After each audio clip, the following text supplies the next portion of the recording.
Agora, oficialmente, boa noite, gravando para a gente deixar registrado, disponível para todo mundo que quiser entrar em contato com essas informações depois. Eu sou a Ana, fundadora do IPFEM, e hoje a gente está aqui para conversar sobre os resultados da última pesquisa da Covid que nós produzimos, pulso de julho.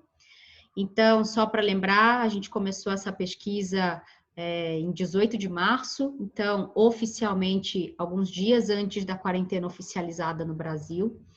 E aí fizemos 4 pulsos semanais, 3 pulsos mensais, com o objetivo de investigar os aspectos comportamentais, emocionais e práticos da Covid-19 na nossa vida. Aqui com a gente tem parte do time do IPFEM, a Josi, a Anne, a Belisa, não sei se essa Ana Cláudia que está aí é a minha, e aí vai chegando aí mais gente. Então, quero agradecer a presença de todo mundo. Esse material, como eu comentei, ele fica registrado para quem quiser entrar em contato com essas informações. Hoje, a ideia é que essa apresentação seja uma apresentação um pouco mais rápida do que as anteriores e um pouco mais focada em alguns assuntos que para a gente pareceram mais relevantes nesse momento. E também já preparando para uma apresentação um pouco mais completa. A apresentação de pesquisa nunca é gostosinha, gente. Nunca é um negócio assim, nossa, super incrível, super divertido. A apresentação de pesquisa, principalmente quando a gente se dedica ao dado, pode ser uma apresentação que exige muita concentração, muita mobilização emocional, muita mobilização intelectual. Então, a nossa missão aqui é tentar fazer, né, não ficar tão maçante, mas é um assunto denso e a gente vai precisar olhar um pouco para isso. E aí sim, a gente fazer uma segunda rodada de apresentação um pouco mais técnica, e aí não só eu apresentando, a Anne e a Josi também, que são as nossas pesquiseiras, como elas se intitulam, para trazer aí até mais conteúdo e mais subsídio. Bom, para quem ainda não sabe ou não conhece a fundo ou não se deu conta, o IPFEM sempre tem o objetivo de cuidar das pessoas que respondem às pesquisas. E aí, toda pesquisa nossa põe no mundo um serviço.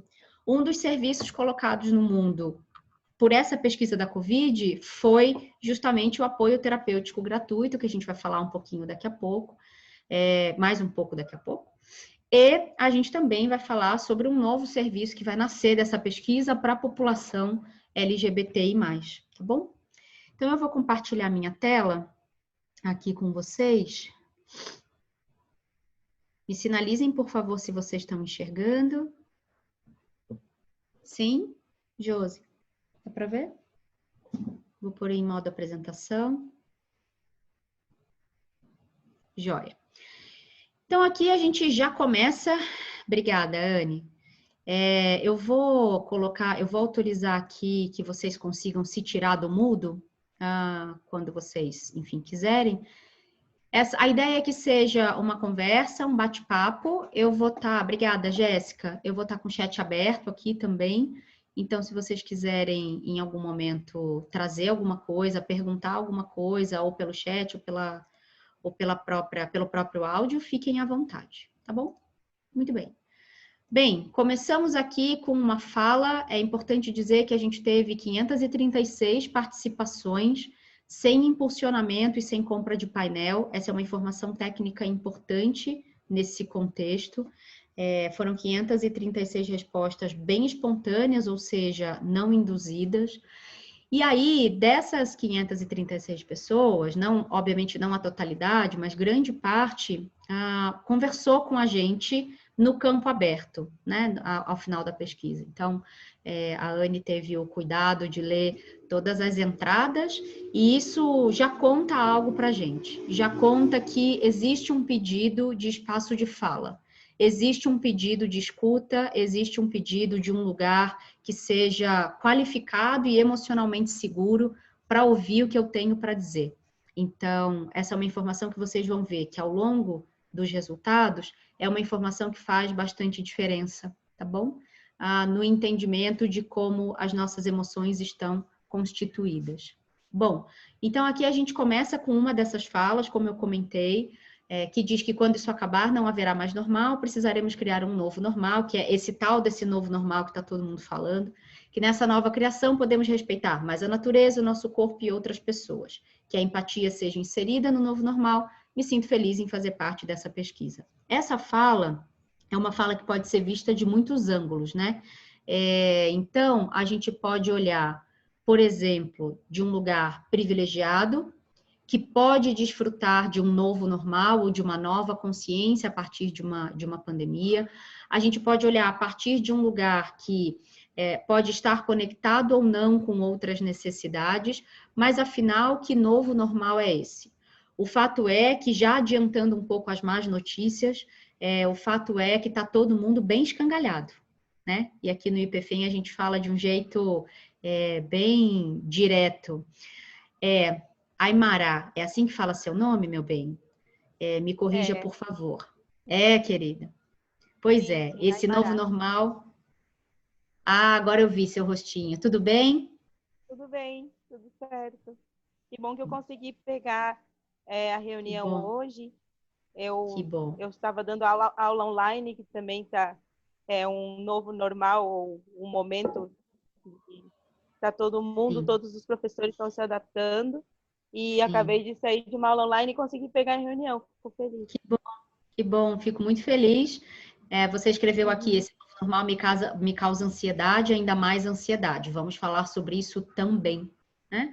Então, como é que a gente está Principalmente para lidando? analisando o comportamento das crianças, né? Desse novo normal, não Sim, só olhando a minha realidade, mas olhando pelo meu entorno todo, me causa muita ansiedade, porque sim. são muitas famílias, cada um com um comportamento, e não sei se isso vai funcionar para todos também.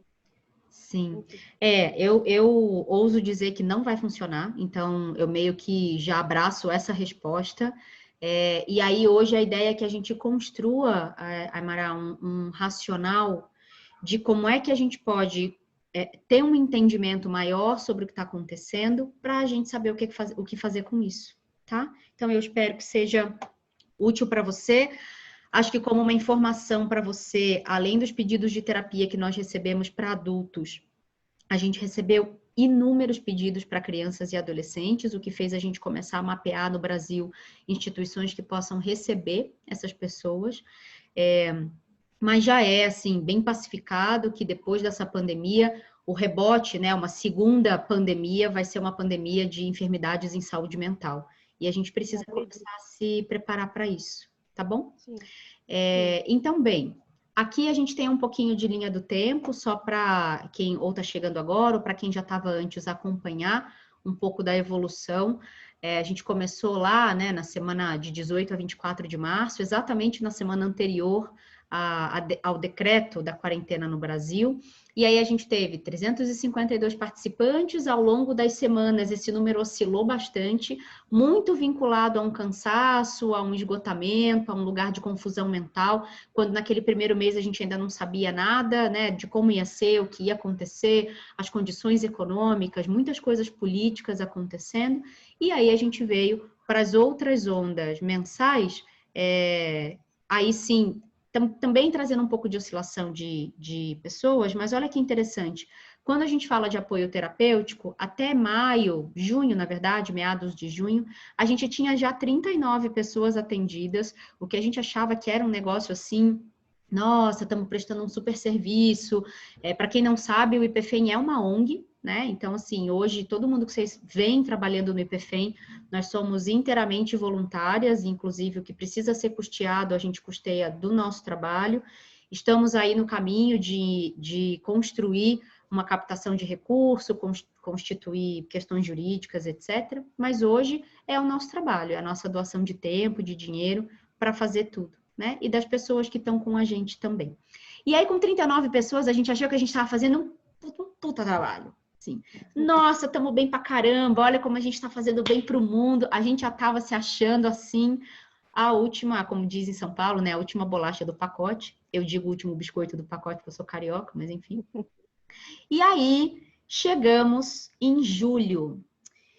E em julho aconteceu uma coisa muito interessante, porque nós fomos republicadas por 2 perfis na internet, um da nossa ilustradora e o outro da Mídia Ninja. E aí a gente saiu de 600 seguidores no Instagram para 14.900, agora com 15 mil, em, sei lá, 2 semanas. E a gente recebeu 6.138 pedidos de terapia. Desses 6.000 pedidos, 1.442 respostas da triagem terapêutica. E a gente já tem em atendimento, né, em início de sessão de boas-vindas e etc., a gente já está com 750 pessoas atendidas. Se a gente já estava feliz com 39, imagina com 700, né? Muito, por enquanto, na base do amor mesmo, assim. E aí eu acabei de ver que a Arlene abriu a câmera e que o Marcelo também está aqui. São 2 dos nossos terapeutas super voluntários e que eu sou muito, muito, muito grata, né? Arlene, você abre o microfone, quer dar um oi? Má, quer dar um oi? Foi só para dizer que eu já estou aqui bem disponível, que antes eu não podia abrir a câmera, mas agora já cheguei. Isso aí, cheguei querendo vir. Muito bom. Muito bom. Boa noite, Má. Obrigada pela presença. Acabei de ver a Priscila aqui também. Então, é esse time que a gente passa a mão no telefone e diz, bom, o mundo está precisando da gente, meio Liga da Justiça, né? Aí todo mundo meio que se mobiliza, põe a capa, põe a roupa, pega as armas que tem, as ferramentas que tem e acode, né? Então, para a gente, o que aconteceu em julho foi muito expressivo, né? Então, a Jade está aí, ó. Uma das 700, muito bem, estava com a gente aí dia 4, super participando. Então, só para vocês entenderem que esse é o momento atual do IPFEM. O IPFEM ele tem 3 pilares, pesquisa, educação e terapia. Hoje, então, a gente vai apresentar um resultado de pesquisa e já contar para vocês a pesquisa que a gente vai ter no 2º semestre. Do ponto de vista de educação, a gente tem uma plataforma chamada Feminologia, que a gente não vai falar muito sobre ela hoje, não é o foco. E o 3º pilar é o pilar terapêutico, que acabou sendo o pilar que dá suporte para cuidar das pessoas que respondem à pesquisa, por exemplo. Tá bom? Então, para entender um pouco desse cenário. Bom, aqui a gente fez, essa apresentação vai ficar disponível para vocês, tá? Vocês recebem por e-mail. Então, aqui a gente faz sempre um mapeamento do que está acontecendo no mundo, porque todo resultado de pesquisa precisa ser analisado e visto à luz do que acontece na sociedade. Não adianta a gente fazer nada muito separado disso, porque senão, obviamente, não faz muito sentido. Então, aqui a gente fez um mapeamento de cada semana. Então, aquele período em que a coisa ainda estava bem com uma névoa, assim, a gente não sabia muito bem o que ia ser da nossa vida. Eu acho que a gente continua sem saber, mas, enfim. Aqui a gente tem os mapeamentos, dos meses. Eu peguei errado porque eu vou passar as janelas para cá. O mapeamento dos meses, e aqui, hoje, a gente vai falar especificamente do mapeamento de 15/6 a 14/7, que foi o mapeamento feito de 15 a 22/7. E aí a gente teve novas entradas no Ministério da Saúde, saída de ministro da Educação, discussão sobre reabertura de escola, número de mortes aumentando, aumento de fake news e rumores sobre vacinas pelo mundo, né? Inclusive de algumas vacinas no Brasil. Tudo bem até aqui? Guilherme? Opa!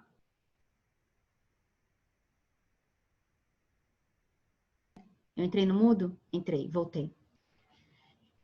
E aí, vindo de movimentos nos Estados Unidos, etc. Muito bem. Daí, é importante sempre a gente saber, do ponto de vista de grupo e subgrupo, como é que essa pesquisa está organizada. A gente começou querendo olhar para 2 subgrupos especificamente, outros subgrupos se apresentaram de um jeito muito relevante. Então, hoje, a gente olha para esta suborganização. Então, a gente vai sempre olhar uma amostra geral em muitos momentos, mas a gente vai sempre trazer uma comparação entre gêneros, e aí a gente está falando de mulheres e homens cis e trans. Vamos olhar para as orientações sexuais, em geral, heterossexuais em relação às demais orientações. Profissionais atuando em linha de frente da saúde, era uma intenção nossa desde o começo, que não foi para frente, não vingou. a gente não conseguiu ter amostra robusta para falar sobre isso. Isso já é uma informação também do quanto eles não estavam disponíveis nesse contexto. Pessoas que estão trabalhando ou não atualmente. E aí vem o grupo que para a gente, acho que depois da questão de gênero, de orientação sexual, o grupo que para a gente é o mais relevante, que são as pessoas que têm pré-existência de patologias em saúde mental. Basicamente, a gente partiu do princípio de que se a pré-existência de uma doença física te leva para uma tratativa mais complicada, se você pega Covid, por exemplo, será que ter pré-existência de alguma doença de saúde mental te leva para um lugar mais difícil para lidar com pandemia, para lidar com isolamento, para lidar com as pessoas e assim por diante. Todos os nossos pulsos confirmaram. É pior. Muitas vezes 20 pontos percentuais, 40 pontos percentuais, então significa dizer que pessoas que já tinham uma pré-existência de alguma patologia têm 20%, né, 40% mais chance de desenvolver, por exemplo, ansiedade, depressão e assim por diante. Bom, aí tem uma coisa que é importante a gente trazer, que isso já ficou bem claro desde as pesquisas do ano passado e que nas pesquisas desse ano ficaram muito evidentes, que é o poder de uma boa pergunta. Então, tem sido muito comum a gente receber feedbacks, ou enquanto a pesquisa está acontecendo, ou depois, de pessoas que se sentiram muito mobilizadas pelas perguntas da pesquisa. Ou porque aquilo fez acessar um conteúdo que estava interno, adormecido, ou porque fez acessar alguma coisa que ainda não estava explorada, não estava sequer nomeada. Então, quando a nossa pesquisa começou, da Covid, por exemplo, muita gente deu o seguinte feedback: nossa, eu não tinha parado para observar meu corpo ainda. Eu não tinha reparado que ou eu tinha engordado, eu tinha emagrecido, eu estava com dor, quer dizer, o que é que o meu corpo estava me dizendo? E por que isso é importante? Porque quando a gente responde e vem para um lugar desse ou acessa a informação dos resultados, a gente percebe que a gente não está sozinho, né? E a gente está tentando usar uma linguagem neutra aqui para começar a exercitar. E a gente tem a condição de trocar ideia, pensar junto em solução, ouvir terapeuta, é sempre uma troca super rica nesse contexto, né? Então, esse também é um serviço. A gente pega esse conteúdo. É muito comum as empresas de pesquisa publicarem o conteúdo e outras instituições analisarem e debaterem aquele conteúdo. A gente, desde o começo, ficou pensando que, bom, se a gente tem o conhecimento e a gente consegue, obviamente, falar com tanta propriedade sobre aquilo que a gente fez, por que não fazer tudo junto, tá certo? Então, isso aqui para a gente também faz muita diferença. Não vou ler tudo, para não tornar, assim, muito pesado nesse sentido, mas uma boa pista de que a gente está no caminho certo são os feedbacks que a gente recebe a partir, inclusive, desses insights. Então, esses agradecimentos, essa coisa de, poxa, muito bacana, inclusive os feedbacks de não conseguir responder, foi difícil para mim, não gostei desse jeito que abordou, quer dizer, isso para a gente também é informação. Também conta que alguma coisa foi mobilizada. E aqui o nosso grande painel. Né? Quem é que a gente teve nessa onda de julho? Onde é que mora? Qual é o gênero? Qual é a orientação sexual? As condições de trabalho? A linha de frente, se está na linha de frente ou não? E a faixa etária. E aqui eu vou pegar só as coisas que para a gente foram mais importantes. Do ponto de vista de gênero, a gente tem uma maioria feminina, já com pessoas transgênero, que é um objetivo nosso, cada vez mais trazer pessoas transgênero para compor esse entendimento e esses cenários, tá bom? Do ponto de vista de orientação sexual, é a primeira vez, né, a primeira onda nessa pesquisa em que outras orientações representam mais de 20% da amostra, e aí a gente achou incrível, assim, porque vieram coisas do tipo, não tenho certeza, demissexual, assexual, pansexual, então como as pessoas, de fato, se sentiram à vontade em se colocar, né? Aí, do ponto de vista de trabalho, 55% não estão trabalhando, 45% trabalhando, as divisões ali de linha de frente, e a nossa boa surpresa, que nessa onda, a nossa média de idade reduziu significativamente. Então, o resultado que vocês vão ver nessa onda de julho é um resultado jovem, né? Com uma maioria, com uma concentração aí entre 18 e 28 anos, vamos colocar mais desse jeito. A nossa média de idade foi de 30 anos, e aí as anteriores, né, ficavam em mais ou menos 40 anos de idade, e é a primeira vez que a gente tem uma amostra representativa de 18 a 21 anos. Isso é muito efeito de Instagram, mesmo, e combina muito com as pessoas que fizeram o pedido de apoio terapêutico gratuito. A nossa amostra é majoritariamente jovem. A gente tem algumas explicações para isso, discutidas aqui no IPFEM. Pessoas jovens ainda não viveram crises o suficiente para saberem que a crise passa. Então, quem está aqui, eu estou vendo umas pessoas que estão aqui que tem mais ou menos a minha idade, ali por volta dos 40 a mais, né? Vamos colocar assim dessa maneira. Então, a gente que já andou um pouquinho, e principalmente, por exemplo, quem vivia em época de hiperinflação, quem viveu época de ditadura, essas pessoas, elas obviamente se preocupam e obviamente trazem também traços de ansiedade, etc., mas menos, porque a gente sabe que, de alguma forma, tudo passa, se encaminha, se adapta, a gente sai do outro lado de alguma maneira. Então, jovens não necessariamente estão tão seguros disso. Outra explicação que a gente encontra é esse jovem que está sendo profundamente impactado pelo desemprego, pelo começo da carreira, pelo começo da vida, esse jovem que talvez tenha tido que adiar algum plano de sair de casa ou qualquer outra coisa. Então, olhar um pouco para esse cenário da juventude, quando a gente olha principalmente para os pedidos de apoio terapêuticos, tá bom? Muito bem. E aqui uma outra parte desse nosso painel. Nessa onda, a gente incluiu perguntas sobre relações afetivas, o estado da relação afetiva, e questões de etnia, né, seguindo bastante a régua do IBGE. Aqui, quando a gente olha para a renda familiar, foi a primeira onda em que a renda até 2 salários mínimos, né, superou 10% da amostra. Isso para a gente é uma informação importante, porque a gente olhava para os resultados anteriores e sabia que a gente estava operando numa bolha branca, classe ABC, tá? Isso era uma coisa que para a gente... O resultado sempre vinha bom, robusto, mas era uma coisa que mobilizava, né? Como é que a gente consegue, então, ouvir outras vozes? A gente começou a, obviamente, consumir outras pesquisas, etc. Mas a gente ficou bastante feliz de pegar esse extrato social, que também combina com o extrato social das pessoas que pediram apoio terapêutico, tá bom? Então, o apoio terapêutico gratuito está sendo majoritariamente pedido por pessoas que ganham até 4 salários, tá? E do ponto de vista aí, para fechar o relógio, né, de pré-existência de transtornos relacionados à saúde mental, é a primeira vez, né, a primeira onda em que a amostra sim supera a amostra não. Então, pela primeira vez, a gente teve uma maioria dizendo que sim, que tem pré-existência de patologia em saúde mental, considerando que não está em tratamento.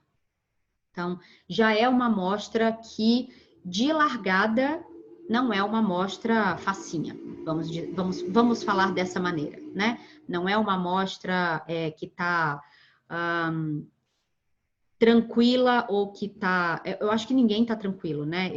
A gente tem visto muito... a gente tem visto muito em consultório, muito nos grupos, que não tem ninguém tranquilo. E, infelizmente, tem até uma brincadeira que diz que se você está bem nesse período, você não está vivendo direito alguma coisa, né? Não tá conectado aí com alguma coisa, porque tem, de fato, um turbilhão acontecendo. Em menor ou maior grau, uma coisa que também tem ficado muito claro nos consultórios e nos grupos é que quem fez a lição de casa de autodesenvolvimento já há algum tempo, né, quem já vem fazendo isso, está passando por 2020 de um jeito difícil, pesado, mas lançando mão de algumas ferramentas e sabendo como pedir ajuda, diferentemente das pessoas que nunca olharam para esse assunto e que então, em 2020, parece que estão tomando um caldo atrás do outro, né, na beira do mar, assim. Para quem é carioca, fala caixote, né? Não fala caldo. Já estou até falando caldo, viu, Marcelo? Já deixei de falar caixote, porque eu falo caixote em São Paulo, ninguém entende, né? Mas, enfim, tomando caldo e caixote na beira da água. Muito bem. Portanto, nessa onda de julho, nós temos mais jovens, mais bissexuais, homossexuais, pansexuais, quer dizer, pessoas de outras orientações sexuais que não hétero. Isso é bom porque a gente olha amplamente para o que não é heteronormativo, mais pessoas com ansiedade e depressão, e aqui eu só vou fazer um parênteses. Muitas vezes, para quem não me conhece, né? Muitas vezes vocês vão falar assim, nossa, eu adorei esse dado, nossa, esse dado é muito bom. E o dado conta uma tragédia. Aí você fala assim, nossa, que pessoa maluca, né? Tá festejando que o dado conta uma tragédia. Não é isso. É que pesquisador, pesquisadora, né, sempre tem ali um mixed feelings, uma mistura de sentimentos ali, entre ficar muito feliz com a robustez do dado e ficar muito triste com o que o dado expressa. Eu gosto de olhar para a robustez do dado, porque com o diagnóstico a gente faz qualquer coisa. E a gente pode avançar e pode resolver, tá bom? Então, a gente tem mais pessoas com ansiedade e depressão e mais pessoas com renda de até 2 salários mínimos. Justamente os perfis que nas ondas anteriores apresentavam a saúde mental e emocional mais abaladas por causa da pandemia e da quarentena. A gente já olhava com muito carinho para esse público. E aí, teve uma coisa que foi ideia da Anne de fazer, de separar os slides. Então, tá bom. Então, vamos separar essas pessoas que aparecem, né, bastante agora, e vamos olhar para como elas classificam o próprio estado de saúde emocional e mental. E aí, ela juntou todo mundo que diz que está se sentindo com esse estado emocional e mental regular, ruim ou péssimo. Ou seja, um regular que pode descer a ladeira, ruim ou já péssimo. E aí a gente está falando de 88% da amostra total, e quando a gente pega esses grupos específicos do slide anterior, na população jovem de 18 a 21 anos, 99% da amostra diz que está se sentindo regular, ruim ou péssimo, com o estado de saúde mental e emocional. Nas pessoas de outras orientações sexuais, 91% diz que está se sentindo dessa maneira. Pessoas com ansiedade e depressão, 91% da amostra, e pessoas com renda até 2 salários mínimos, 96%. Ou seja, expressivamente maior do que os 88% da amostra total. Mas os outros grupos, comparativamente, também não estão lá tão melhores assim. E aí a gente pegou as pessoas acima de 29 anos, dizendo, né, para 78% dessas pessoas o estado emocional é regular, ruim ou péssimo, 86% dos héteros, 85% das pessoas que não têm a princípio, né, ansiedade ou depressão, ou que não sabem ou nunca foram diagnosticadas, e 85% das pessoas com renda superior a 2 salários mínimos. Quer dizer, tá menos pior, mas não tá tão melhor assim. Acho que esse é o principal. Tudo bem até aqui? Joia? Que eu engato primeiro e vou embora, hein? Se alguém quiser falar alguma coisa, abre o microfone aí, fala ou manda no chat. A Silvia tá dizendo, ai, Sil, que bom que você tá aqui. Ela disse que recebeu muita solicitação para atendimento de idosos em situação de isolamento, que vai me encaminhar. Sil, uma psicóloga aí, imagino, Sil, manda pra gente sim, que a gente vai gostar de saber. A gente recebeu muito pedido para mães, pais, enfim, pessoas também idosas nesse sentido. Por serem adultas, obviamente, a gente atende. E aí a gente vai começar um trabalho de estratificação de idade em quem está no apoio terapêutico. Muito bem. Daí, a gente falou assim, bom, então tá bom. Já que regular, ruim ou péssimo tá desse jeito, com esse tanto de gente, vamos separar só ruim ou péssimo? Vamos assumir que quem tá ali no regular pode ser que em algum momento passe para o bom, né? Passe para o excelente. E aí a gente fez uma foto das pessoas que disseram meu estado de saúde mental e emocional tá ruim ou péssimo. E aí a gente tem predominância feminina, predominância de outras orientações sexuais, predominância de pessoas com pré-existência de patologia em saúde mental, predominância de pessoas jovens, predominância de pessoas que não estão trabalhando, predominância de pessoas que ganham até 2 salários mínimos. E vamos lembrar, obviamente, que uma pessoa pode estar em vários desses grupos ao mesmo tempo, se não em todos, tá certo? Então, essa outra leitura também precisa existir. Muito bem. E aí, quando a gente olha para outros recortes, esse mesmo grupo tem uma predominância de pessoas pretas, classificando o estado delas emocional, mental em ruim ou péssimo. Pessoas que não estão em um relacionamento aí sério, né?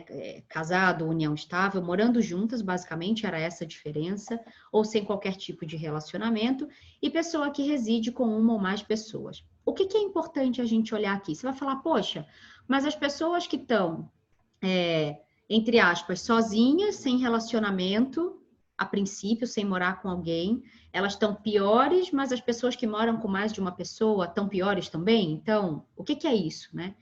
Basicamente, o que a gente tem visto é a condição de pessoas que não necessariamente estão morando com um cônjuge, mas que estão morando com pai, mãe, outros familiares, pessoas que precisaram sair de casa e ir para a casa de outras pessoas, familiares ou não. Aí tem um cenário bem diverso, né?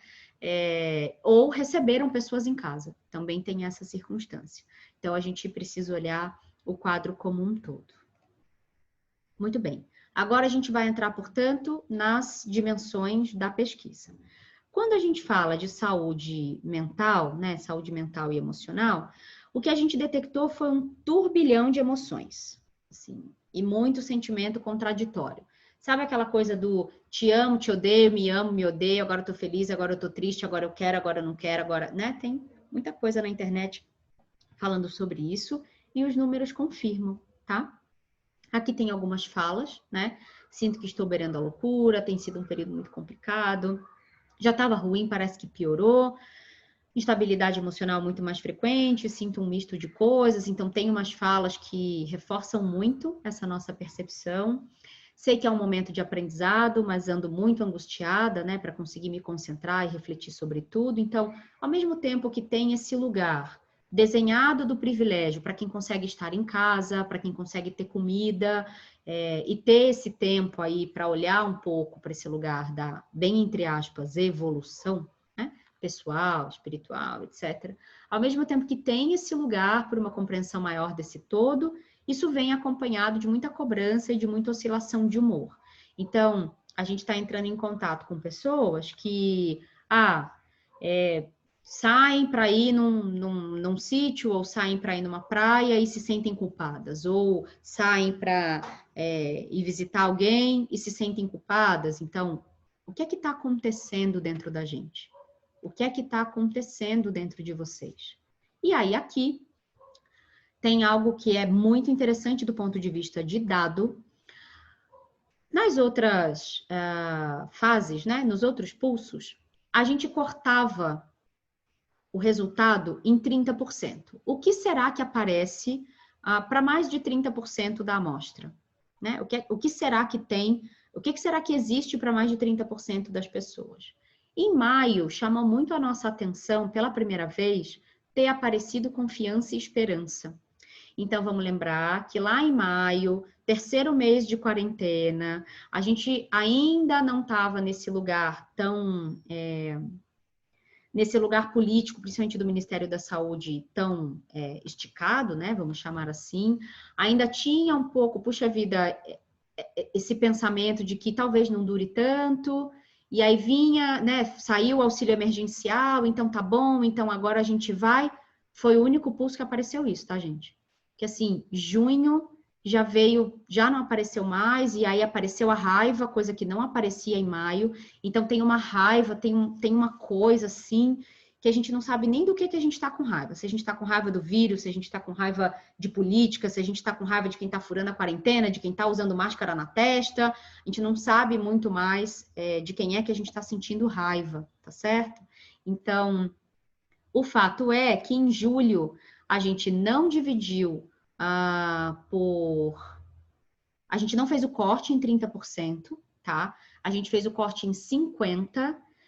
Tudo que, né, já aparecia, cresceu muito, por isso que tem essa seta amarela aí grande, né? E aí a gente tem um grupo de coisas muito mais presentes. Então, ansiedade, vocês veem que ali entre segundo e primeiro lugar, sempre trocando esse lugar com a preocupação, continua ali no topo, o desânimo firme no terceiro lugar, e aí a gente tem angústia, tristeza, insegurança, medo, confusão mental, dúvida, tédio, apareceu, solidão e raiva, né? E a Livinha está dizendo, se quiser posso fazer de tudo que sinto raiva. Uma lista, né? Provavelmente. Exatamente. Então, tem uma raiva, e aí a gente precisa lembrar que nós, como seres que existimos vibrando energeticamente, isso não é papo de abraçador de árvore, né? Tudo nesse universo é sobre existir em vibração energética. A gente não sente só a nossa energia, ou só o nosso sentimento. A gente também captura das pessoas que moram com a gente, desse inconsciente coletivo, desse momento em que a gente vive. Então, tem muita coisa atravessando a gente que não necessariamente é nossa, mas que encontra uma brecha na gente para existir. Então, se a sua raiva está muito aumentada, muito provavelmente essa raiva não é só sua, mas essa raiva grande que existe no mundo encontrou uma fresta de porta em você. Então, isso é super importante. E aí, o que chamou a nossa atenção aqui foi o tédio e a solidão, que começam a aparecer mais presentemente para dizer, olha, muito embora tenha pessoas em casa, eu me sinto sozinha. Olha, tudo que eu estava empolgada, fazendo, comendo bem e fazendo exercício, já não dá mais, já esvaziou. E aqui tem uma coisa importante, eu tenho um psicanalista que até foi o Marcelo que me apresentou, eu já conhecia, mas não juntava o nome à pessoa, né? Essas coisas que a gente não vai muito sabendo, mas é um psicanalista chamado Christian Dunker, e eu assisti um material dele essa semana em que ele falava sobre a ausência de propósito no que a gente está vivendo. Então, não é esse propósito bonito que a gente conhece, propósito de vida, não é nada disso. É a ausência de um porquê. Porque o ser humano vai ficar procurando o porquê das coisas. Isso é muito natural da gente, né? Enfim, muito embora eu ache que em muitas circunstâncias esse porquê não ajuda em nada, mas essa é uma outra conversa que a gente pode ter depois. Nesse momento, ele dizia assim, a gente fica se perguntando por que isso está acontecendo? Por que ainda precisa ficar em casa? Por que essa vacina não aparece? Qual é o sentido da gente estar vivendo tudo isso?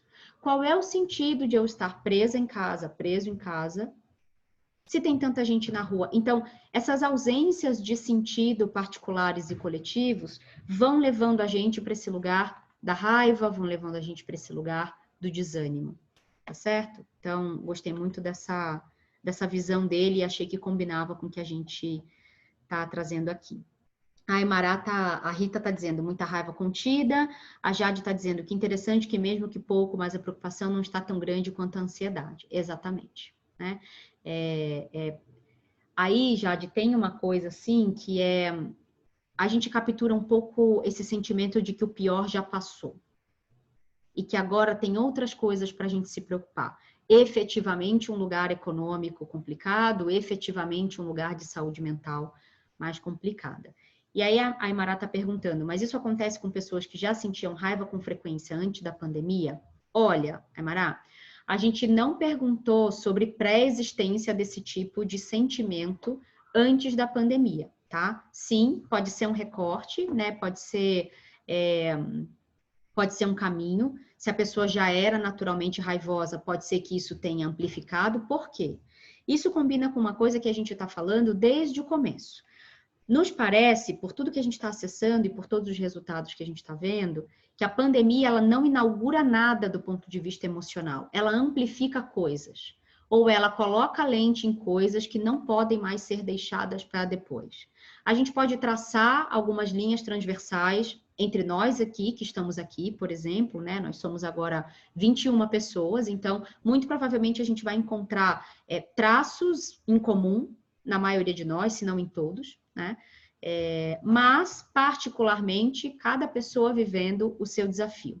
Então, separações acontecendo, quando a gente pensa em casamentos e relacionamentos, conflitos de família, pelo contrário, ao contrário, mais conexão, mais conversa, mais entendimento. Então, essa balança sobre o que é prioridade, o que é importante, o que é que eu quero de fato para mim ou não.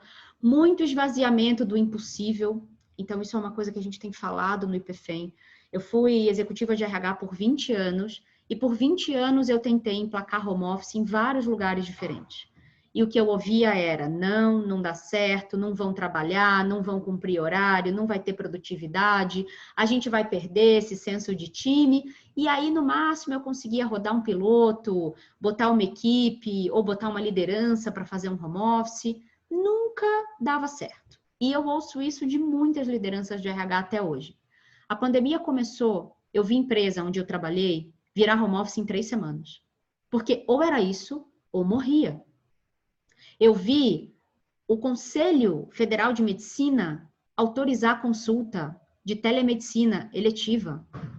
Coisa que eu fui executiva majoritariamente da área da saúde. Coisa que há 20 anos a gente brigava um CFM para ter. Eu vi o CRP autorizando atendimento online. Então, a pandemia, Aymara, me parece que também é esse esvaziamento do impossível, né? Não tem mais impossível. Tem o que a gente quiser fazer. E são esses entendimentos que a gente vai costurando. E aí ela está dizendo, sinto mais desilusão com o futuro do que necessariamente raiva.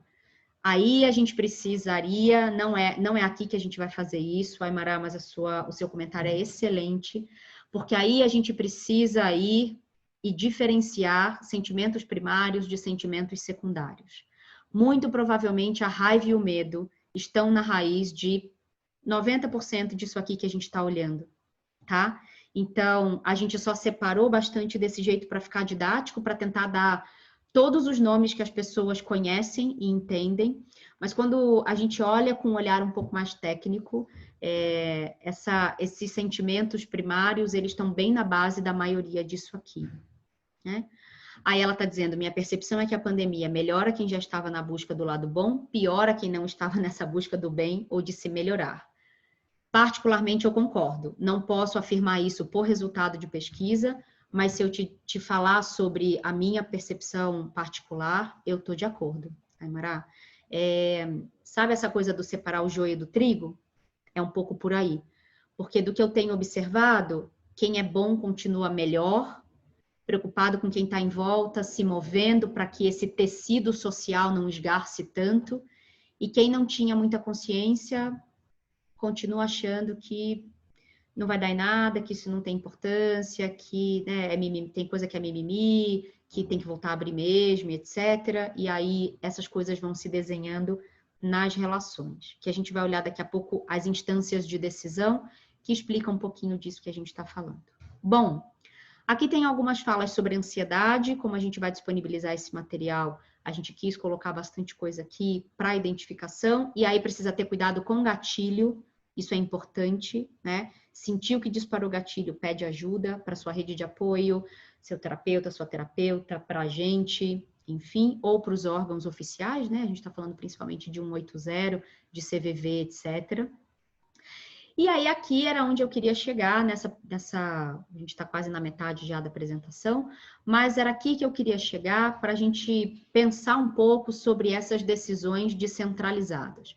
O que é que a gente tinha mais ou menos até maio? A gente tinha uma ordem maior, federal, que dizia tem quarentena, não tem quarentena, tudo fechado, tudo aberto. A gente tinha um direcionamento e aí todo mundo precisava olhar para isso e seguir. O que começou a acontecer de junho para frente? Até porque muitos pedaços do Brasil estão vivendo pandemias diferentes, né? A gente precisa lembrar disso também. Pedaços do Brasil vivendo pandemias diferentes, estratificações sociais vivendo pandemias diferentes. E aí a gente chega em julho, né, em agosto, hoje especificamente dia 7 de agosto, com quase 100 mil mortes, com 2,92 milhões de infectados, mas também 2 milhões de recuperados. Ontem, acho que foi notificado o primeiro caso de reincidência no Brasil, segundo no mundo, de uma mulher que pegou Covid pela segunda vez. E aí tá todo mundo dizendo, não se desesperem, é raro, mas bom, o vírus também não existia, como é que você pede para não se desesperar? E aí já tá rolando, né, umas discussões sobre se ozônio no ânus resolve, e aí começa uma coisa do tipo, o que funciona, o que não funciona, as próprias discussões sobre cloroquina com azitromicina. E aí o que a gente tem hoje é o seguinte, não existe hoje uma orientação federal, vamos chamar assim, né, de fecha tudo, existem ali alguns critérios que podem ser discutidos, então, quando o salão de beleza foi colocado como... Salão de beleza e academia foram colocadas como primeira necessidade. Foi quando o Taishi, na época, ficou sabendo na hora da coletiva, por exemplo.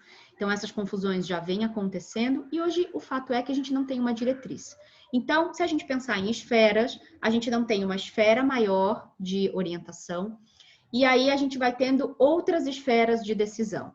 A esfera estadual, a esfera municipal, para falar de governo, mas a gente tem que lembrar da esfera da empresa, da esfera do condomínio e da esfera familiar, antes de chegar na esfera individual. Então, hoje, a gente está tendo que lidar com uma série de decisões descentralizadas. Então, se a empresa manda você voltar para o trabalho e você não está preparada para voltar, você faz o quê? Ou se a empresa decide se manter fechada, mas você não tem mais condição de trabalhar dentro de casa, sei lá por que motivo. Questões de relacionamento, questões de espaço, questões de estrutura, não importa, né? Você faz também o quê? Se dentro da sua família, e por exemplo, isso aqui comigo está acontecendo, o meu filho meu filho mais velho, eu tenho um filho de 21 anos, para quem não sabe, tenho um filho de 21 anos e um filho de 11 anos. O meu filho mais velho ainda está super estrito na quarentena, super. Ainda está lavando pacote de lasanha quando volta do mercado, né? Lavando berinjela. Então, ainda está super estrito com a pandemia. Falando nele, ele acabou de chegar. A pessoa está falando mal da outra e a outra abre a porta. Porque hoje ele foi pela primeira vez fazer um negócio no escritório dele, entendeu? Então, já chegou na hora que eu estou falando mal. Já vai ouvir logo de vez. Daí ele está super estrito com a quarentena e eu, por exemplo, já estou recebendo as diretoras do IPFEM para trabalhar aqui. Teoricamente, tudo quarentenada, a gente toma, né, as decisões de higiene e se encontra para trabalhar no fim de semana, por exemplo, num sábado aqui. Então, ele olha para mim e fala, sério? E a gente começa, então, essa conversa de, puxa vida, então, o que é que a gente vai começar a abrir e o que é que a gente não vai começar a abrir?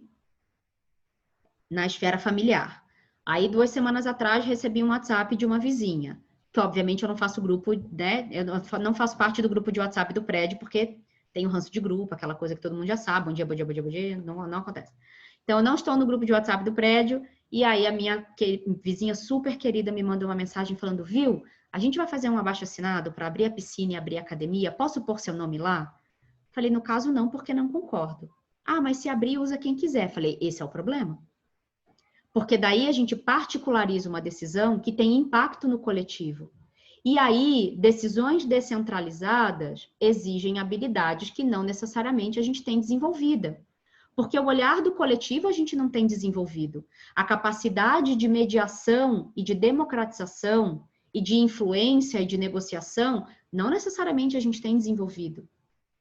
Então, para onde a gente vai decidir se sai ou se não sai da quarentena? Em todas essas instâncias. Dentro, com a culpa, e com também não aguento mais ficar dentro de casa, estou enlouquecendo. Então, tem falas aqui de mulheres dizendo, meu marido voltou a beber e a fumar, e a gente já teve muito problema com isso no passado. E você fala, bom, uma solução não cabe para todo mundo, nunca vai caber. Né? Então, a gente queria dividir com vocês um pouco desses nossos olhares sobre as esferas, né? Que, não, enfim, essas decisões elas estão muito sem coordenação, sem essa diretriz maior. E aí, quanto menor a esfera de decisão, mais gente tem para você negociar. E aí, mais gente tem com posições e pensamentos diferentes. Faz sentido isso para vocês, gente? Os rostinhos que eu tô vendo estão concordando, mas tem gente com as câmeras desligadas. Alguém quer falar alguma coisa, perguntar alguma coisa? Posso seguir? Tá tudo bem? Tudo bem não, porque estamos na merda, né? Mas estamos aqui tentando ver o que dá para fazer com o que a gente tem. Você ri, né, Priscila? Só tô vendo esse gato aí com a tua mulher tirando ele daí. Só vejo um gato e uma mão, um gato e uma mão, um gato e uma mão. Não é fácil, gente. Não ela é fica fácil. desesperada dele ficar se metendo aqui, aí ela fica tentando tirar. Não, deixa ele aí. E, ó, a gente tem cada print de reunião com gato, com filho, com cachorro. Olha, é cada foto que... Olha aí que belezinha. Ritinha, você quer falar? Oi, amor. Oi. Não, só te contar um caso que aconteceu hoje. Você falou de raiva, né? De raiva contida, né? De raiva. Uhum. É que aconteceu um fato muito interessante comigo hoje, no supermercado, né? Sobre a raiva. Eu estava no supermercado, estava entrando no supermercado, e aí veio uma fila, eu ia passar no caixa eletrônico, só que a fila, ela estava no caixa, entendeu? Tá. E aí eu entrei achando que não tinha fila no caixa eletrônico, né? Aí eu Tá. entrei na fila, entrei no caixa, né? Aí, de repente, eu vejo um velho atrás de mim. Eu tenho que falar velho, desculpa. Porque o cara era um terror, né? Sem máscara. Ele veio vociferando atrás de mim. Falando Tá assim, bom. sua velha louca. Sua velha louca. Eu olhei pra cara dele e falei, o que foi? Eu de máscara. Você tá furando fila. Eu falei, me desculpa, eu não sabia que era fila, né? Aí veio mais 3 pessoas atrás de mim, inclusive uma moça. Eu falei, mas o que eu fiz? Eu desculpa, né? Eu tentando me justificar, né? E eles não me dando poder de ser, né? Aí ele falou assim pra mim, você é uma louca. Você pensa o quê? Tá furando fila. Aí eu tentando, me encolhendo, né? E fizeram uma voltinha em mim assim, né? E eu falei, desculpa, não foi minha intenção, né? Aí eles meio que me empurrando para fora do supermercado, assim, né? Sim. Por causa de um erro bobo, né? Porque foi um erro bobo meu, né? Eu não tive a intenção nenhuma de furar fila, né? Tá todo E mundo aí, sabe, quando você falou muito... da mãe, Isso. muito histérico até, né? E todos sem Isso. máscara, porque aqui na Praia Grande tá meio assim, sabe? O pessoal tá sem máscara, tudo. Aí eu olhei para segurança, né? Eu falei assim, olhei para ele como que ele fala, me ajuda, né? O cara fez aquela cara de fazer o quê, né? Não é comigo, né? Aí eu falei, Tá todo mundo... Isso, a Mari está dizendo aqui, estão à flor da pele. Exatamente. Eu quis falar isso, Mara... porque você falou, mas é isso mesmo. Sim, obrigada, Rita. As pessoas estão mais agressivas, a gente sente isso também. E a Jéssica disse raiva agora da Ana. Por que raiva agora da Ana, né? Não sei se... Ela botou risos no final. Quero achar que essa raiva vai passar rápido, viu? Meu filho deve estar com raiva de mim, que ele entrou e estava falando mal dele. Então, daqui a pouco eu vou ver. Bom, quando a gente fala de pedido de terapia, a gente perguntou, né, se a pessoa estava fazendo terapia e tudo mais. E aí, uma coisa que chamou bastante a nossa atenção é que no pulso de julho tem um percentual que diz que começou depois da quarentena, esse percentual ele veio crescente, muito crescente também essa coisa de não faço terapia. E aí a gente pergunta se não faz porque não acha necessário ou não faz porque não tem dinheiro. E aí, 91% desse grupo dizendo gostaria de ter, mas não tenho condições financeiras. Terapia é algo muito difícil de popularizar no Brasil, gente, principalmente a terapia individual. Não é algo que dá para fazer em 15 minutos, como uma consulta médica, que particularmente eu acho que também não dá, mas tem outros dispositivos disponíveis, como ferramentas de diagnóstico, no caso da saúde física.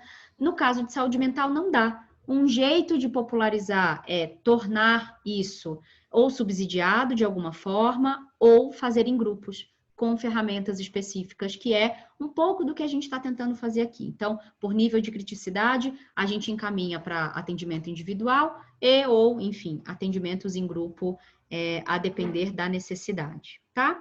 Aqui mais um pouco de falas, né? Então, tenho tido muita dificuldade de me entender, de entender os meus sentimentos, e assim por diante. Aí, só um pouquinho, né, do que eu trouxe, esse espaço terapêutico gratuito. Essa aqui foi uma foto, né, de como foi a última semana, o último encontro, no dia 4 de agosto. Aí, com 2 computadores, enfim, lembrem-se que não somos uma super empresa com super estúdio, com várias pessoas na equipe, não é? Para fazer uma live. Então, estava eu ali, nem meu filho estava aqui para me ajudar, coitado, a admitir o pessoal na sala do Google. Então, fiquei ali admitindo. Esse post teve mais de 400 curtidas, quase 420 curtidas, por exemplo, muitos feedbacks positivos, gente que não conseguiu entrar e a gente está avaliando um pouco a ferramenta. Então, meio que tem de tudo, né? E essa tentativa nossa da comunicação cada vez mais clara, enfim, mas está acontecendo. E aí a gente perguntou com que tipo de grupo você se preocupa, né? Quando você fala da preocupação em relação à pandemia, né, dos grupos mais vulneráveis, mulheres que sofrem violência doméstica para 74% da amostra, pessoas em situação de rua e pessoas que vivem favelas, cortiços, ocupações, e aí a gente tem outros públicos de direcionamento de interesse e de ajuda também, né? População indígena, pessoas autônomas, né? Idosos, etc. População LGBT. Aí tem uma fala que a gente achou muito curiosa, né? Que esse Covid só lascou mais a vida do brasileiro pobre e de todas as minorias. E quando a gente pensa em estratificação social, também. Então, tem iniciativas incríveis, como a do Gerando Falcões, por exemplo, do Edu Lira, que fez um movimento grande para arrecadar a cesta básica, dinheiro, né, para comprar a cesta básica, e agora está num movimento de patrocínio digital muito interessante, de bolsa digital, nas favelas, nas comunidades onde ele está presente, e acho que no programa que estava sendo chamado de Covid no Paredão, acho que ele levantou 18 milhões para comprar cesta e auxiliar na remuneração. Então, tem uma série de iniciativas que, obviamente, visaram auxiliar aí no movimento do governo, porque não necessariamente o movimento do governo deu conta de suprir todas as necessidades. Muito bem. A Jéssica dizendo, porque está se reunindo com o povo em casa. Não é qualquer povo, Jéssica, você está parecendo meu filho, assim, não é qualquer povo, é um povo quarentenado, entendeu? E a gente fica meio distante, dá uma trabalhada, né, bebe um vinho e vai embora. Pô, depois de 5 meses, né, passa álcool até na língua, guarda o sapato, mas sim, é isso, né? Então, meu filho não gosta, acha um absurdo também. Eu acho que é um meio de caminho controlado, então a gente volta para aquelas discussões da particularidade. Aymara, você perdeu o dia 4, ainda vai ter dia 14 e o encontro terapêutico do dia 14 vai ficar gravado, tá? Depois eu posso falar um pouquinho mais sobre isso. Bem, para pessoas que tinham pré-existência de patologia em saúde mental, a gente tem aqui alguns desenhos, né? 8 em cada 10 sofrem de ansiedade, 5 em cada 10 sofrem de depressão e outras apareceram: síndrome do pânico, transtorno alimentar e transtorno obsessivo-compulsivo, tá? 12% recebeu diagnóstico durante a quarentena, 7% iniciou acompanhamento terapêutico durante a quarentena, 65% acreditam que os sintomas pioraram durante a quarentena, pouco ou muito, né? Bem superior às medições anteriores, 18% acreditam que melhorou e 18% acreditam que os sintomas permanecem os mesmos. E aí o que a gente vê em consultório e em grupo são esses sintomas oscilando muito. Acho que isso é importante de desenhar, né? Então, tem dia que parece que eu estou muito pior e tem dia que parece que eu estou muito melhor. E lidar com essa montanha-russa num espaço de tempo tão curto é uma outra coisa que traz muita angústia também. Porque tem muito essa vontade de... Eu ouço muito isso em consultório, em grupo de mulheres, né? Eu só queria voltar a ser como era antes. Eu só queria voltar a ser a pessoa de antes. Isso aparece aqui em algum momento, né? Mas o que era o de antes? Né? Que condição era aquela de antes? Então, a gente só está tendo que lidar com o desconhecido. A gente só está tendo que lidar com alguma coisa que a gente ainda não nomeia, tá? E isso pode trazer bastante angústia e bastante raiva também. Bom, quando a gente fala de medicamentos, 40% desse grupo usam medicamentos, majoritariamente nessa ordem: antidepressivos, ansiolíticos, estabilizadores de humor, medicação natural ou fitoterápica, que cresceu bastante, e outras medicações. A gente vai ver daqui a pouco que relaxante muscular e analgésico estão mais no topo da lista, né? E 74% não tem nenhum tipo de acompanhamento terapêutico, porém 97% gostaria de ter. Quando a gente olha para o corpo, tem muita coisa interessante aqui, vejam no que vocês se reconhecem, tá bom? Basicamente, dificuldade de concentração, e aí os subgrupos sentem bastante, né? Os jovens de 18 a 28, pessoas com pré-existência de patologia em saúde mental, outras orientações sexuais e mulheres. Cansaço aparece bastante para as mulheres e para as pessoas que têm as condições de saúde mental, assim como dor de cabeça e dor nas costas. Para os 4 subgrupos, a insônia aparece muito e apareceu dessa vez o coração acelerado, principalmente para as mulheres e para as pessoas que têm essa pré-existência em saúde mental. Coisas importantes de comentar aqui: insônia. Não dormir é o que de quase pior pode acontecer, porque o corpo não regenera Porque você não reorganiza as informações do dia no período do sono profundo, do sono intermediário, né? E naquele sono ali que faz a gente sonhar, por exemplo. Esse corpo, ele não se limpa. Então, se a gente entende o funcionamento do corpo, o sono é importante porque é como se o corpo fosse uma grande geladeira frost-free. E para quem não sabe o que era uma geladeira não frost-free, para quem nunca passou pelo processo de desligar uma geladeira, a geladeira descongelar e empoçar a cozinha inteira, né, Arlene? E a gente ter que limpar essa geladeira, porque o gelo ficava no congelador que você não conseguia nem pôr uma caixa de lasanha, vocês não dão valor para a geladeira frost-free, porque vocês já nasceram sem o gelo na geladeira, entendeu? O corpo, se a gente for pensar, se ele funciona em equilíbrio, ele é uma geladeira frost-free, ele não dá trabalho. Você não precisa limpar, você não precisa raspar gelo, você não precisa nada. Então, você dorme até um determinado horário, esse corpo, se recebeu água suficiente, nutriente suficiente, sol suficiente, ele se limpa durante a noite e de manhã você acorda, espelha um monte de coisa, xixi, cocô, catarro, saliva, né? E tá pronta para o dia. Então, entender esse funcionamento do corpo é super importante. Por isso que a ausência de sono é algo que a gente precisa olhar com muita atenção. Tá bom? E aí aqui a gente fala, né, um pouquinho da insônia, fora que a insônia traz muita irritabilidade, né? Então, preocupações podem tirar o sono, questões de dinheiro podem tirar o sono. Então, para dormir, a gente está falando a gente está vendo que tomar remédio tem sido um caminho, mas a gente pode olhar para outras coisas. Então, a gente pode olhar, para quem não consegue meditar, uma meditação guiada, a gente pode olhar para um banho quente, a gente pode olhar para não levar, né, não ficar com o celular na cama, não ter estímulo, principalmente luminoso, respirar fundo 7 vezes. Então, tem algumas coisas que podem ajudar. Chá de camomila, todas essas coisas que a gente achava que era coisa de vó, podem ajudar bastante nesse momento, né? A Aymara está dizendo, além de saber os malefícios, sentir culpa por não conseguir dormir. Te entendo, Aymara. Passo por períodos minimamente parecidos, né? Ariana dizendo, não durmo direito desde o início da pandemia. Pois é. Sugiro, né, além disso que a gente está falando aqui, sugiro que esse seja um tema para vocês de investigação e busca de informação mesmo, assim, e experiência, tentativa. Então tá bom, ritualizar a hora de dormir é importante? Vou tentar aqui 1 semana, 2, tentar fazer a minha hora de dormir diferente. Não ter uma refeição pesada 2 horas antes de dormir. Vou tentar tomar o raio do chá de camomila. Tenho lavanda, vou cheirar lavanda. Experimentar o que funciona para você, né? Pegar esse assunto e efetivamente se empenhar em, de alguma forma, resolver. Procurar meditação guiada na internet, meditação com frequência do sono, isso existe bastante. Então, é pegar essas coisas e experimentar. Tudo bem? Muito bem.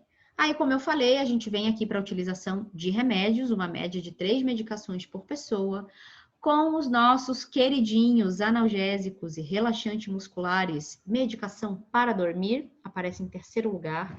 O que é importante aqui? Relaxante muscular conta para a gente esse lugar do corpo retesado, esse lugar do corpo que está contraído. E quando os músculos estão contraídos, são eles que contam para o cérebro que também não está tudo bem. E que o cérebro precisa ficar alerta, que ele não pode dormir. Então, para quem tem dificuldade de dormir, uma grande sugestão é que relaxe os músculos do corpo.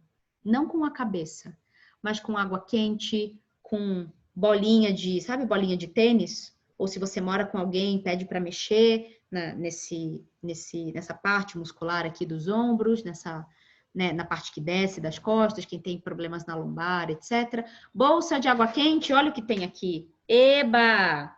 A nossa grande, maravilhosa, famosa bolsa de água quente roxa, que eu tô sentada nela, porque eu passo 14 horas sentada por dia, e aí a minha lombar já tá bem daquele jeito, né?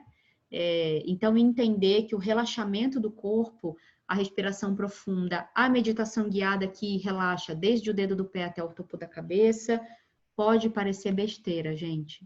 Funciona.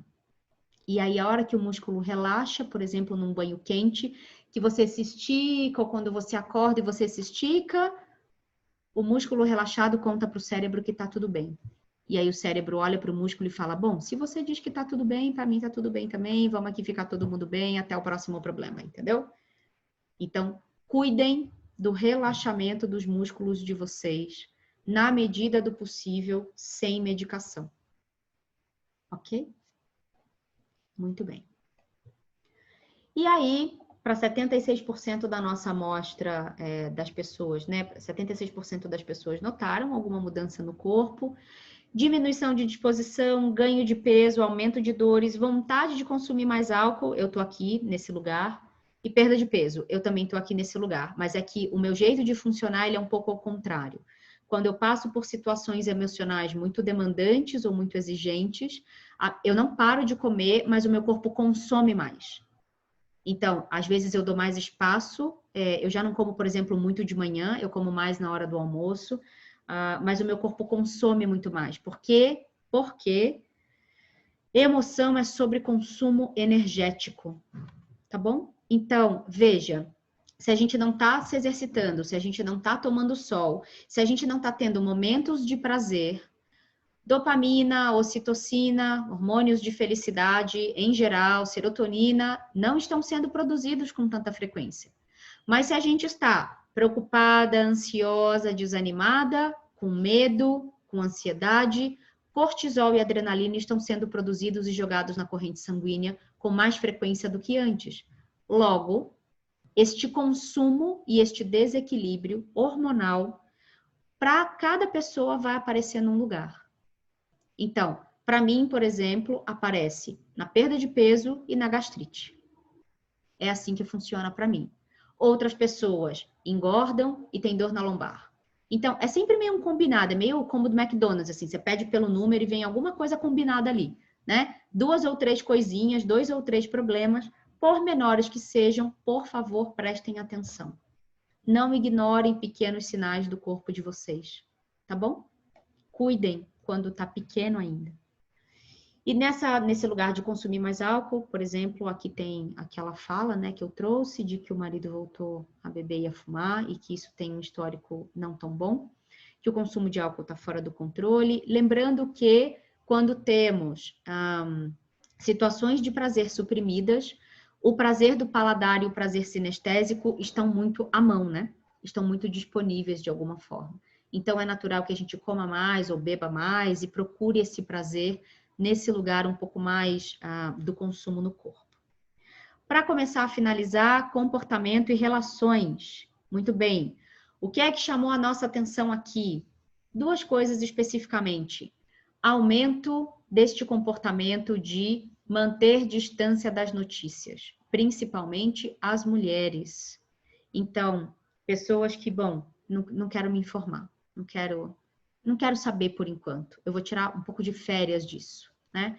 E a diminuição de estar com vontade de estar na companhia de familiares que residem com você e diminuição de orações. Para quem não estava aqui ainda ou para quem não se lembra, orações estava no topo da nossa lista na primeira semana da pesquisa. Bem nesse lugar do não sei o que está acontecendo, não sei o que vem pela frente, eu vou me apegar a alguma coisa que é maior. Faz sentido isso para vocês? De alguma maneira? E aí eu não estou falando especificamente de religião, tá bom? Estou falando de qualquer tipo de coisa que te religa a alguma coisa maior. Muito bem. E aí eu fiz, quando a gente viu esse resultado, eu pedi para a Anne contar para a gente, porque quando ela trouxe um dado importante, que foi homossexuais estão lançando, pessoas de outras orientações sexuais estão lançando menos mão de orações do que heterossexuais. Aí eu pedi, Anne, abre para mim a pizza de gramática religiosa. Por quê? Vamos lembrar que, em geral, gramáticas religiosas, principalmente dogmáticas, não tem tanta abertura para pessoas de outras orientações sexuais. Ainda não tem, tá bom? E mesmo as que dizem que tem, na prática, às vezes a coisa é um pouquinho diferente. E, muito embora oração não dependa de religião para acontecer, a nossa sociedade é estruturada também a partir da religião. Então, é na religião que eu encontro o ritual, o alfabeto, os elementos, as imagens, para me ajudar, neste lugar do simbólico, a fazer essa religação. Então, vamos lembrar que religião vem de religare, do latim, se não me engano, e que significa te religar a algo que é maior. E aí a Anne, em tempo recorde, porque se isso não é amor, eu não sei o que é, porque eu peço uns negócios para ela que ela, não sei como é que ela não vem aqui me matar, né, furar a quarentena para me matar, porque ela mora na minha esquina, inclusive, aqui em São Paulo. E aí a gente abriu, a gente não, né, a Anne, abriu as pizzas de religião, e olha que interessante. Para as pessoas de outras orientações sexuais, olha essa pizza, não me identifico com nenhuma religião, 28% contra 15% dos heterossexuais. Olha o católico, 23 contra 10. O protestante também menor, o espírita também um pouquinho menor, então, muito provavelmente, um dos jeitos da gente olhar para isso é menos gramática religiosa, menos ligação com algo que pode ser transcendental.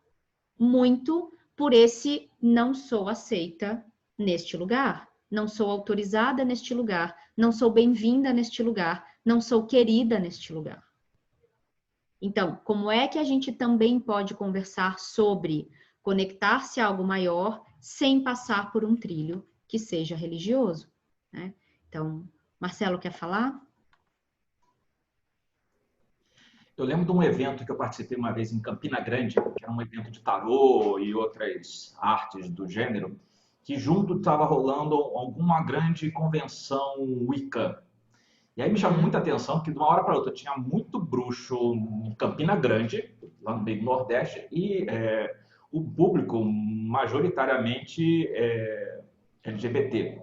E aí eu fui perguntar para a pessoa, o que acontece, né? Estou achando estranho isso, né? E o discurso foi exatamente esse, assim, porque em todas as outras religiões nós não somos aceitos. Então, entre os icanos, a gente consegue, entre o paganismo, né, o icano, essa coisa toda, existe essa coisa que ninguém julga ninguém, então é onde a gente se sente acolhido para poder praticar algo que seja de ordem espiritual. Então, acho que é bem isso aí. E aí, junta com o não entendimento do que é o paganismo e o Wicca, aí pronto, o gay já é do diabo, né? Já ferra com tudo. Porque aí o que era para melhorar, junta num balaio de não entendimento do que é isso, junta com o entendimento... Isso, junta com o entendimento de que só a minha religião dogmática é que tá certa e pronto. Aí é que ajuda a ferrar de vez. Então, esses entendimentos também, muito bom, Má, obrigada, muito, muito simbólico, né? A Aymara está dizendo, agora entendi porque estou comendo e não estou engordando. Isso, você pode ser que nem eu, Aymara. Tanto que tem uma coisa, vou fazer um parênteses bem rápido. Quando a gente estuda o feminino, e eu estava conversando isso com o Marcelo essa semana, quando a gente estuda o feminino, tem uma coisa que não vamos evitar elogiar as mulheres pela aparência, principalmente pelo peso, porque isso reforça esse lugar de que a gente tem que caber numa estética eurocentrada, ocidental, greco-romana, blá, blá, blá, blá, blá, tem um monte de nome técnico. Mas tem um passo além. Quando você elogia alguém pela magreza, você não sabe se essa pessoa chega na magreza pelo sofrimento. O que você reforça dentro dessa pessoa é que, nossa, tô sofrendo, pelo menos tô linda, sabe? Um negócio meio... Ai, gente, sofri aqui, ó, acabei esse relacionamento, engordei, emagreci 15 quilos, mas, ai, fiquei magra, tá ótimo. Não, não tá ótimo. Porque tudo que tira o corpo do funcionamento, tudo que torna o corpo disfuncional, não tá ótimo. Mesmo que eu esteja atendendo a um padrão estético esperado do meu corpo, né? Enfim, e aí a gente estava falando um pouco sobre isso, e essa coisa da magreza também tem esse agravante. Muitas pessoas em condições emocionais adversas emagrecem, né? E não necessariamente isso é saudável. Aí ela falou, ficar longe das notícias me causava muita ansiedade e medo, então hoje fico uns 3 dias, né, sem mídia, estou conseguindo equilibrar assim. Isso. Romantizar o emagrecimento, Maris, é isso mesmo. A Jéssica dizendo, eu concordo com o Marcelo, meu namorado foi muitos anos da Wicca e lá era raro um hétero. Pois é. conheço bastante gente também da Wicca e, de fato, tem esse lugar. Hoje eu fiz uma live com a Fabiana, que é uma sacerdotisa de Umbanda de Santos, aqui da Baixada de São Paulo, e o tema foi o que é LGBTI+. E depois da live a gente ficou conversando sobre isso, e várias vezes na live ela disse: a Umbanda, se você diz que é umbandista e você é preconceituoso, você não é umbandista, né? Então, esse lugar... Só que assim, a gente sabe que na prática, cada terreiro funciona de um jeito, cada grupo funciona de um jeito. E aí eu não perdi a oportunidade de dizer para ela que é exatamente a situação de ou você é adepto de Jesus Cristo ou você defende a morte de alguém, né? As duas coisas não vai estar dando para estar tendo, né? Se a gente for parar para pensar... um pouco nesse lugar de, se você está numa religião que incorpora um caboclo, um preto velho, não tem como você ser contra qualquer existência, né? Nesse contexto, assim. Então, esse lugar da religião é um lugar importante para a gente, assim, para entendimento. E aí, muito semelhante às ondas anteriores, né? Um pouco mais da metade dos participantes afirmou ter se sentido sobrecarregada, com predominância para mulheres, pessoas hétero, de orientação sexual hétero, e a faixa etária de 36 a 42 anos. Em geral, as pessoas que estão trabalhando, são arrimos de família, cuidam de pais idosos, etc. Esse resultado fez bastante sentido para a gente também. Bom, a gente perguntou sobre relação de trabalho. Na verdade, o trabalho é o tema da nossa próxima pesquisa, e aí chamou a atenção que a relação com pares e subordinados e chefes e superiores ou piorou muito, né, ou piorou um pouco. E aí, esse esgarçamento das relações mesmo, enfim, está acontecendo, é um fato. E aí, a relação, né, em casa com algum membro da família, pensando nessa relação em casa com os filhos, pais ou irmãos, desde que a quarentena começou, você diria que aí a gente tem aí em vermelho a relação está mais tensa que antes. Para mulheres, pessoas que têm pré-existência de patologia em saúde mental, e para jovens de 18 a 28 anos, 41% relata esse tensionamento das relações. E aqui, relação com, né, companheira, cônjuge, etc., pensando nas relações em casa, com esse companheiro, essa companheira, desde que a quarentena começou, você diria que... E aí tem esse lugar que meio que se equilibra, né? Se equilibra de que a relação está mais tranquila, ou não sofreu nenhuma alteração, ou está mais tensa. Mas aí tem esse lugar de que está considerando se separar, sofri ou venho sofrendo violência psicológica, ou já me decidi, já me separei ou divorciei neste período. Há rumores de que conheço pessoas nessa condição, né? Não vamos dizer quem, porque fica gravado, mas há boatos, né? De que conhecemos. Muito bem. Em julho, essa preguiça, né, volta a ter relevância, então a gente perguntou o que estava mais presente para esse público, para essa amostra. Então, tudo subiu. Essa setinha amarela conta para a gente que tudo subiu. A preguiça, a irritabilidade, a impaciência, a apreensão com o futuro, nervosismo e consumo diminuído de notícias, como a gente já viu, com predominância para esses públicos aqui. Então, para cada um desses comportamentos, a gente foi sinalizando os grupos que trazem essa predominância. E aí, quando a gente fala de discordância com algumas ideias, né, e com alguns comportamentos que a gente também vem monitorando desde o começo, continua essa indiferença e esse desrespeito às regras de isolamento, que já nem tem mais tanta regra assim, questões políticas, e aí compartilhamento de fake news, de piadas e falta de interesse em compartilhar tarefas domésticas cresceram substancialmente nesse lugar de discordar com as ideias, né? Essa falta de interesse em compartilhar tarefa doméstica, isso é um negócio que me pega, assim, porque eu não sei de onde as pessoas tiram que a casa sozinha, a natureza age e é um ecossistema tipo um terrário, né? Que sozinha produz a chuva, produz, né, se nutre. Gente, a roupa parece lavada porque alguém lavou, né? Leva tempo fazer as coisas, então esse ensinamento, essa consciência precisa aparecer. Aqui também algumas falas sobre indiferença, desrespeito às regras de isolamento, lembrando que são as regras particulares ou as regras que, né, eu acho que todo mundo deveria ter, etc. E aí sim, para finalizar, comportamento sexual. Não por acaso, semana que vem, eu e o Marcelo, que está aqui, a gente vai fazer uma live sobre afeto, sobre esse lugar do desejo, né? Sobre esse lugar do sexo especificamente. Mas hoje a gente teve uma conversa muito interessante na reunião do IPFEM, eu com o time do IPFEM, porque algumas de nós trouxeram a sensação de que o resultado da pesquisa trazia o sexo muito deslocado. Do tipo, eu tenho tanta coisa para me preocupar, vocês estão perguntando sobre isso, né? Relatos de pessoas que responderam mesmo a pesquisa, sim, inclusive algumas de nós. Porque no nosso time, quem não faz a pesquisa pode responder, tá? Só não pode responder quem trabalha no questionário, obviamente, né? E aí quem trabalha no questionário diretamente somos eu, a Anne e a Josi, então todo o nosso time pode participar da pesquisa. E aí a gente conversa sobre essas coisas que se mobilizam, esses sentimentos que a Anne trouxe muito forte, de que o sexo parecia um assunto descolado da pesquisa como um todo. E aí o que eu trouxe na reunião de hoje foi, mas quando a gente olha para o mundo, tem um monte de gente começando a falar sobre isso, né? Voltando a falar sobre isso também.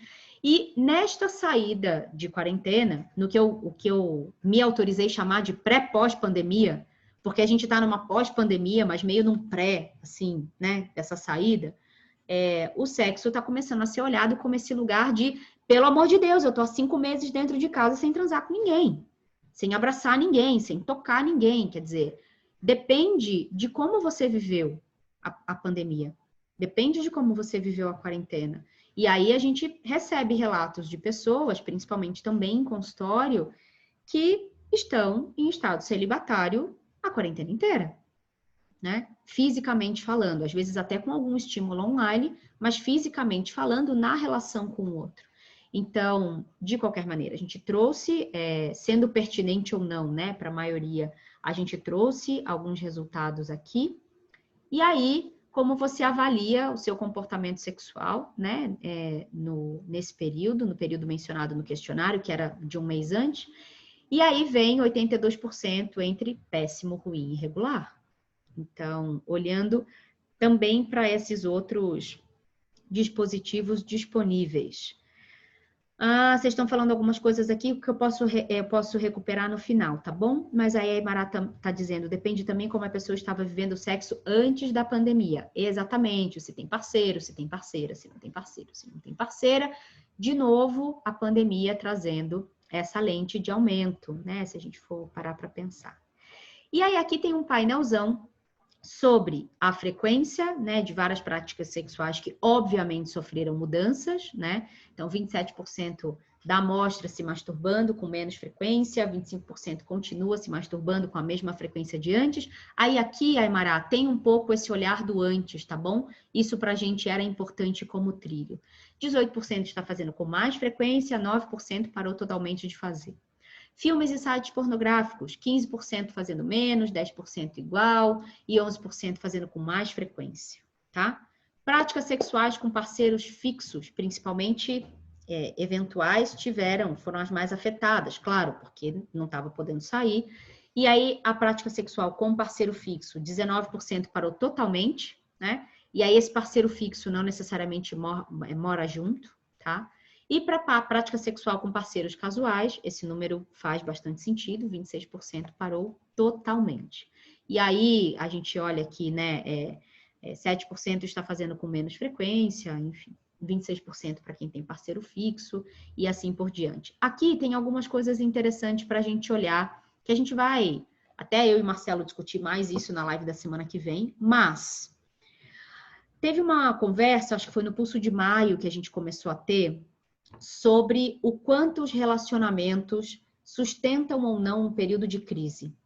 Se, por um lado, um relacionamento antigo, né, já estabelecido, parece trazer mais indícios de que consegue atravessar uma crise sem se desfazer, por outro lado, pode sofrer do cansaço e a crise pode ser só o que faltava para esse relacionamento desaparecer.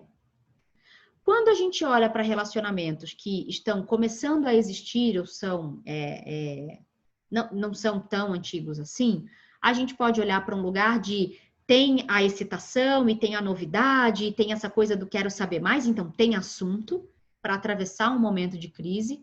Por outro lado, não tem intimidade construída, isso também pode esvaziar e levar para uma não continuidade, né? Principalmente quando a gente fala desses relacionamentos mais digitais, que vêm por aplicativo e etc. Então, de novo, a experiência particularizada, né, gente? Então, o número vai dar para a gente um todo, mas a vivência particular, ela continua dando esse tom aí. E trabalho e dinheiro, algumas falas aqui, né? Esse é um grande tema que está começando, de fato, aí sim a mobilizar principalmente as pessoas que perderam o emprego ou perderam geração de renda na pandemia. A gente perguntava desde a primeira semana se você tem reserva financeira para o próximo mês. A gente recebeu 62% da amostra dizendo que não, né? Mulheres, jovens de 18 a 28 anos, pessoas com pré-existência em saúde mental e até 4 salários. Então, essas pessoas estão encontrando mais dificuldade em compor uma reserva financeira para o mês seguinte. E aí, teve uma coisa que também saiu numa reunião nossa com um grupo de RHs para a próxima pesquisa, que é preciso considerar que a gente não está vivendo uma experiência de home office exatamente, né? Na verdade, a gente está trabalhando confinado. Porque uma experiência de home office ainda é uma experiência que você acaba o horário de trabalho, você vai para academia, você vai jantar, você vai ver uns amigos, enfim. Você só trabalha em casa. Todo o resto acontece. Neste contexto, a gente vive confinado. Então, a gente faz tudo confinado, inclusive trabalhar. Então, a gente precisa separar um pouco esse lugar do que é o confinamento ou do que é o home office. E aqui, quando a gente fala da sobrecarga do cuidado, a gente está falando de um feminino que recebe uma sobrecarga de cuidado porque tem criança, tem pai idoso, enfim, muitas vezes tem um companheiro, uma companheira ali, e podem apresentar, que na literatura a gente chama de burnout, né, que é esse estado de esgotamento, ou o desgaste do cuidador. Então, pessoas que cuidam de outras pessoas, ainda que sejam familiares, e principalmente quando são familiares, porque não existe uma relação de trabalho, podem chegar nesse lugar da estafa. Olha aí, Ritinha, essa é para você, hein? Então, a Anne encontrou um material riquíssimo, que depois a gente vai aproveitar naquela pesquisa de cuidadores, Rita, com 8 dicas para ajudar a evitar o desgaste nos cuidadores. Então, olhar para essa... A Rita traz muito isso para a gente pela experiência de vida dela. A Rita trabalha com a gente no IPFEM, então ela traz muito essa experiência de cuidadora familiar e esses lugares de limites que não são muito claros também, sobre qual é o meu papel aqui e até onde eu me dou para esse contexto. Então, esses lugares não só de entendimento de limite, mas os lugares também de escape, tá? De desabafo, de encontrar grupo de apoio, de pensar que você precisa estar saudável para cuidar de outra pessoa, e essas coisas podem parecer super óbvias, mas é sempre importante a gente reforçar. Até os gatos concordam porque voltaram a miar, né? Obviamente, e aí já vem os filhos para resolver, e todo mundo trabalhando em equipe, dá tudo certo. Entre as pessoas que estão trabalhando, a maioria ainda não voltou ao local de trabalho, e hoje a gente acessou uma pesquisa do IBOP, também divulgada pela Globo News, pelo G1, falando também sobre isso, né, um mapeamento, uma amostra aí bem significativa, que confirma o que aparece na nossa pesquisa, que 43% não estão fazendo home office, estão fazendo home office total parcialmente, e aí olhando para esses números de demitidos e etc. E aí, quando a gente olha para quem foi demitido ou encerrou as atividades por completo, a maioria é mulher e ganhando até 4 salários mínimos. Isso aí é um negócio que pega e a gente vai falar sobre a próxima pesquisa. Em relação ao salário, né, remuneração, então, aqui tem uma série de contextos, então, tem gente dizendo que se inscreveu para receber o auxílio, mas não recebeu, não conseguiu, que o volume de trabalho, o tempo de dedicado ao trabalho diminuiu, ou continuou mesmo, ou aumentou, então a gente está falando que para 44% aumentou, e é aqui que a gente discute essas invasões dos espaços físicos e dos espaços de tempo. Chefes achando que precisam ser respondidos às 10 horas da noite e que reuniões às 8 horas da manhã para saber se está todo mundo acordado, enfim, são minimamente razoáveis, né? Lembrando que a pandemia afetou muitos segmentos da economia que tinham predominância ou têm predominância feminina, serviços, saúde, as escolas, os lugares de cuidado de uma maneira geral, e que os lugares predominantemente masculinos, como construção civil, entregas, etc., de alguma maneira continuaram funcionando. E aí a gente sempre se pergunta como é que a gente apoia, né, ou cria condições para cuidar não só das mulheres, mas aqui fazendo o recorte do feminino e garantir que essas conquistas que a gente já teve até hoje não sejam perdidas. E foi daí que nasceu, obviamente, a gente olha para os recursos que a gente tem na mão, principalmente para a construção de redes de apoio e para a coisa mais básica, falando de alimentação, exercício físico e o sono, etc. E a questão do trabalho.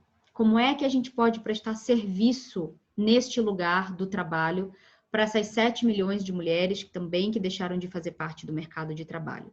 Então, a nossa próxima pesquisa, que vai ao ar no dia 29 de agosto, é uma pesquisa que vai ter 3 públicos: pessoas desempregadas, pessoas empreendedoras e pessoas que estão em condição CLT, homens, mulheres, pessoas não binárias, etc. E quem responder à pesquisa vai poder fazer um teste de empregabilidade gratuito para saber por onde começa a se organizar.